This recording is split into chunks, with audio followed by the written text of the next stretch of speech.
King of the not impressed face, James Harden, may still have some feelings about coming up short in the MVP race this season. Harden was on local radio in Houston, discussed the media's role in his second-place finish to Giannis. Take a listen. I was pissed off when the MVP went down. And they didn't give it to I swear to God, I turned my TV off and I said, "It's politics, man." I know you probably don't get involved, man. I was hot. But I think the same way you think. I was hot, man. I'm like, how this man just had a historic year.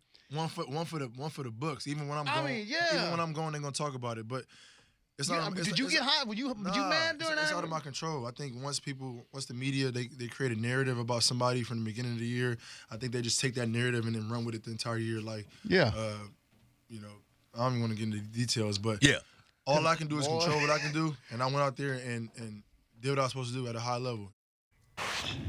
So, Royce, we both voted Giannis for MVP this season. Did the media, their narrative, cost Harden the MVP this year? This is so tired. Like, this is the most tired take ever.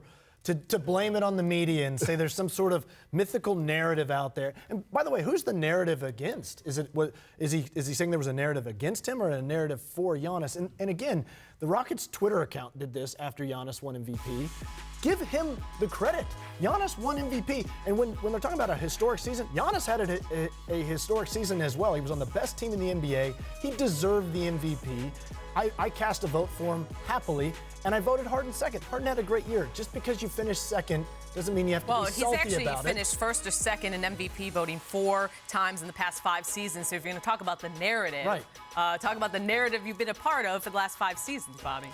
Well, and I didn't have a vote, but I would have voted for James Harden. Okay. And I just look at the year that he had, the team that he was on. They were decimated, certainly when Chris Paul was out with an injury. That month of December, January, the stretch he had here. But I think a lot of it goes back to, like, what is the criteria for MVP, right? Is it the best player on the team? Is it the best team? Is it the best player on the best team? Yeah. Is it the most historic in James Harden's case, which we saw was an outlier with Russell Westbrook? But, you know, I don't know. I guess that's the case. Well, and it's a subjective vote, right? And when you look at the voting, he lost in a landslide, basically. Right. It wasn't like it was neck and neck. So if there was a bias against the media, there was a lot of people in the media that had a bias against him. But is the narrative, I guess the point to get to the crux of the question here, is a narrative a bad criteria for determining who's MVP? Well, there's no doubt about it that we, as media members, we kind of like storylines and we latch on to those. And there's no question that a lot of times a new guy or a fresh face, sometimes we kind of gravitate towards that because he's kind of the next guy. And Giannis, it felt like he was the next guy. And Harden's been in that conversation. He's won the award. So I think we can all kind of fall for that to a degree, but it doesn't take away from the fact that Giannis was a very, very deserving MVP. And it just feels like James Harden feels like he was slighted in some way, and he wasn't. He just didn't win the award. I just think ultimately, as more fans are familiar and more people are familiar with advanced statistics, it still is going to come down to the overwhelming narrative of the best player on the best team. And that's just what Giannis was this year, this regular season. So I just think that that's ultimately hard to beat. I do see his point. It shouldn't have been a landslide, but if it's either one or other, but it's one or the other. So I think this was a really tight race. It's just ultimately more people just leaned towards Giannis.